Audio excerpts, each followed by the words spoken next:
Hello, welcome back to the channel. Today I have a Scorpio love no contact reading for the month of May. I want to thank you for taking the time to tune in. I invite you, your angels, guides, ancestors to channel messages through me, and I pre-shuffled some oracle cards, so let's just hop right into it. The first card that you got is going to be this Joan of Arc card, this voice of truth. Stand strong, focus on your purpose, release the fear of persecution, and speak your truth.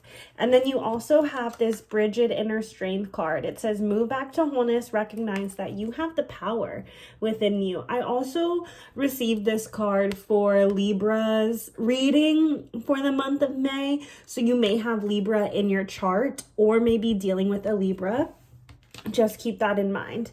So with this Joan of Arc voice of truth card, there is this message here that once you release this defensive energy and kind of stop in fueling the conflict, you will release the battle altogether. There is some idea here that you really need to tap back into the things that excite you and focus on a new hobby so that you can divert your energy into something creative, and also speak your own personal truth. But you don't need to be defensive in a situation. So it's okay to explain your side to somebody, but you don't need to keep beating something down to the point where you have to convince somebody of something. Sometimes people's minds are already made up and we feel the need that we need to convince them constantly to see our side and to make us feel no, we were the good guy in the situation, or no, we didn't hurt you in the way that you think, I wasn't doing those things, or whatever the case may be. But there's just this notion and idea here that you're in this defensive energy, and it's kind of like a Scorpio thing. Scorpios are known to kind of clap back whenever they feel crossed, but the message here is for you to exercise your truth, but in a way that feels natural to you without fueling the conflict. And just letting it go altogether is also something that's I'm hearing. And you do have the power within you to move in a new direction, but fuel this energy into something that's productive for you. That's also what I'm getting here. With this Bridget Inner Strength card, it's you have the inner strength to move back to wholeness within yourself.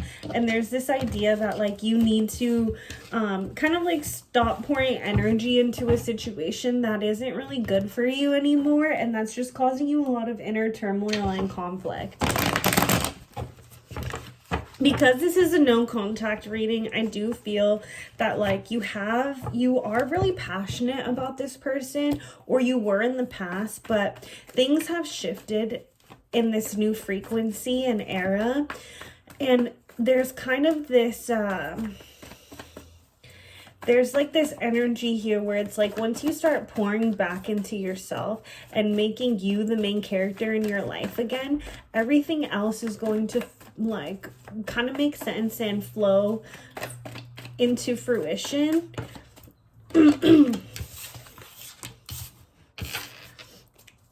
going to look into the past, the present, and the future, and potentially clarify if we need to on any messages that were going on. Whoa, whoa, whoa, whoa. Weird. That energy is so confusing.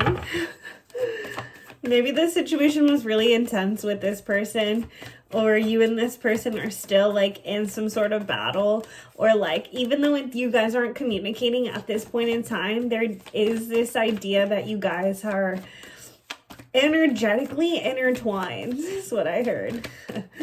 The cord hasn't been officially cut between you two. We all have energetic cords when we have relationships with people, even with our family members, and until we release that cord, there's always going to be some sort of energetic tie that we feel is pulling us back to them, or they're pulling at us. Whoa. So you can ask the universe to, clear and cut this cord for you. So this was the past energy. Let's look at the present energy, and let's look at the future.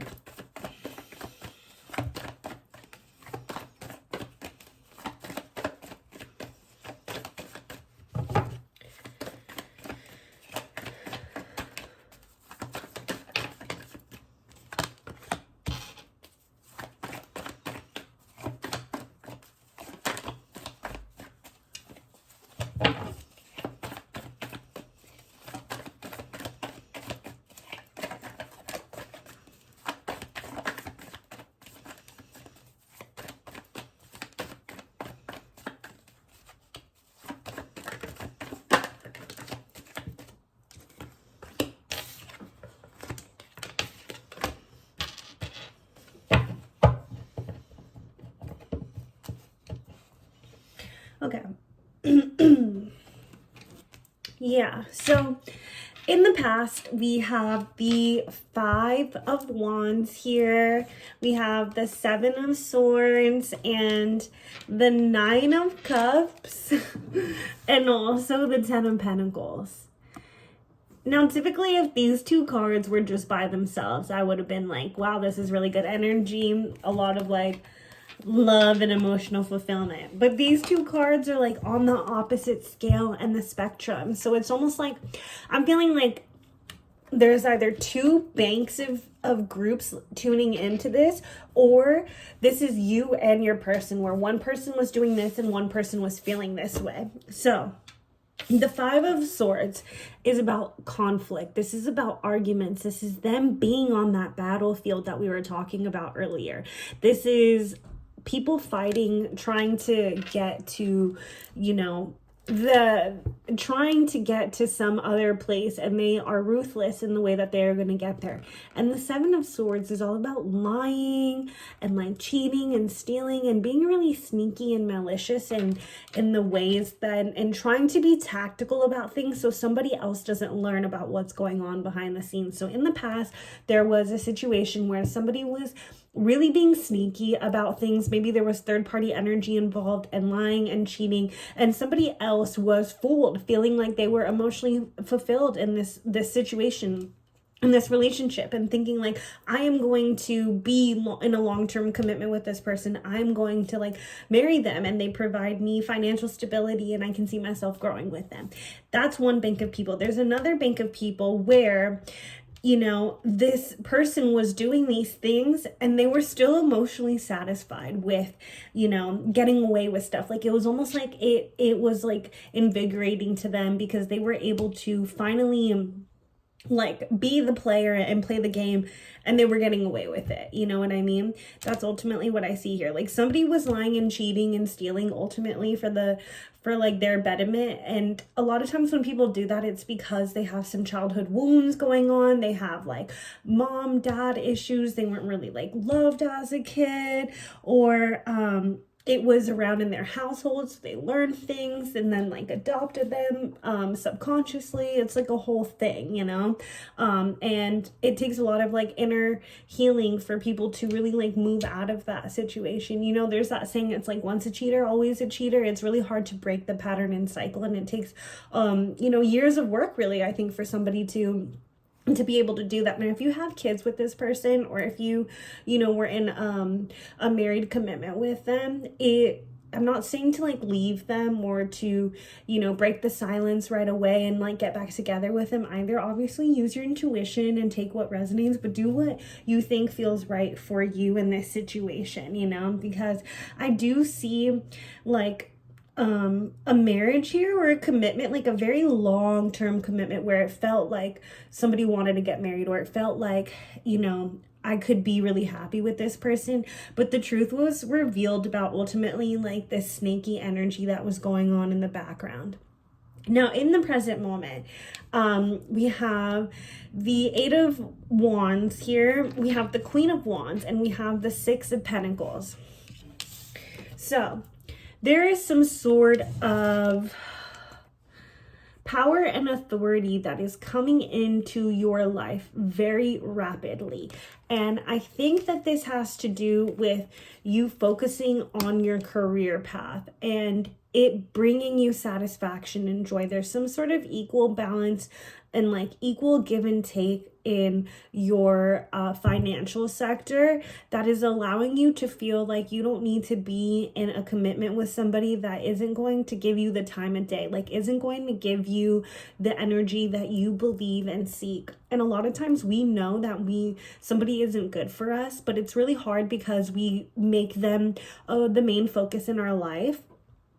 But the message here is like to keep working at what you're doing. Like some sort of level upness is going to come into your life really, really fast, and you're going to know it. Like what it could have already showed up because this is in the present moment, and if it hasn't yet, like it's so close to like being manifested into your life. But there's some sort of like fulfillment that you're going to achieve based off of like your creativity and like your finances. So maybe you're getting into like you know, like content creation or art, or like you're getting into like a tangible hobby. And you're gonna see a lot of like commitment to it. You're gonna see a lot of growth, you know. Like the Queen of Wands is somebody who has taken inspired action to get to where she is, and she also uses her intuition and is like protected by the divine. And so it's like this position in her throne was destined for her the whole entire time. She just wasn't really focused on what not her, but I'm saying like you weren't really focused on getting to this next level in your life, and it seems like now that's going to be the case. Now in the future, we have cold energy. We have the King of Swords.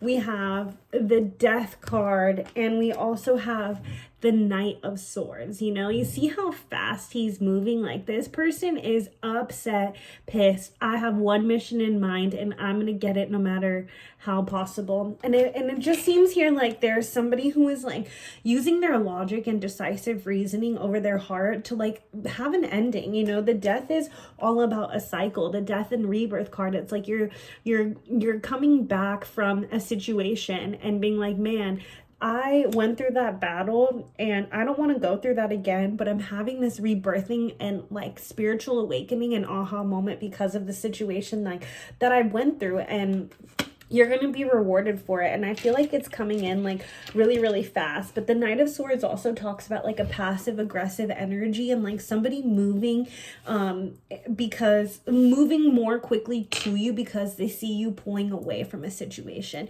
And what does that scream? That screams toxic energy all around. We don't want people in our lives that only want to move closer to us because we're willing to like, you know, back away from them. This reading, this energy feels really intense in my body. Like my head is starting to hurt now. I'm starting to feel like weighted in my chair. So I don't know if you got headaches from this person or if you or them have like chronic migraines, but I'm feeling like my head is starting to hurt. Oh, what the heck? Why are these upside down? Sorry. Yeah, I don't know what. I mean, the future looks bright for you, but the future does not look bright for this other person. I'm telling you, you're choosing yourself. You're like, I am here to choose myself. I have the authority over my life, and I don't need you for anything. I know that's right. I want to take these upright.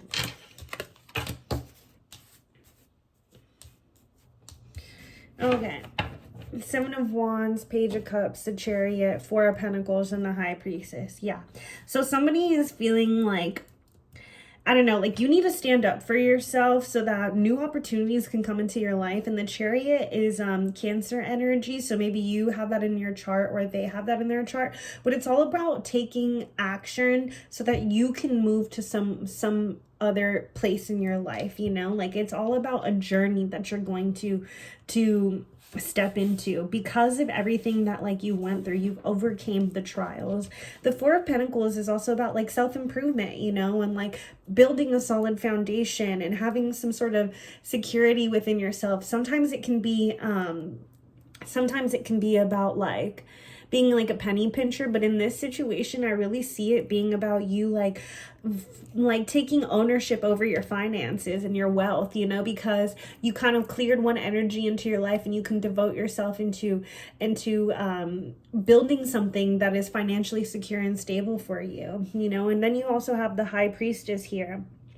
The High Priestess, she trusts herself. She taps into her intuition and she really turns inwards to get the answers that she needs, you know. So the message here is for you to really like meditate on your own feelings and our intuition likes to scream at us, especially when situations are done and over with for us in our life. And it really feels like this person is not meant for you in your future because there was a lot of conflict and arguments and healing. And remember, you have the inner strength within you to move forward in the direction that is right for you. You know, listen to your gut feeling here. That's really what the High Priestess is all about, because there's new creative opportunities that want to present themselves into your life. Like I was saying, there's some sort of new ways of making money and new ways to feel inspired again in your life that want to come in, and potentially even new love. But we can't allow the universe can't bring anything in while we're still clinging on to old energy. So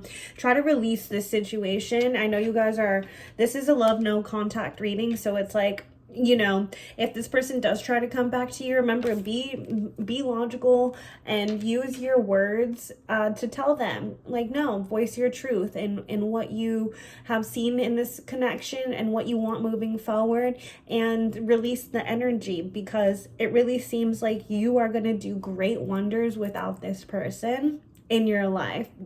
That's what I believe. So yeah, I know that you got this. I wish you the very, very best, and take care. I'll catch you on the next one.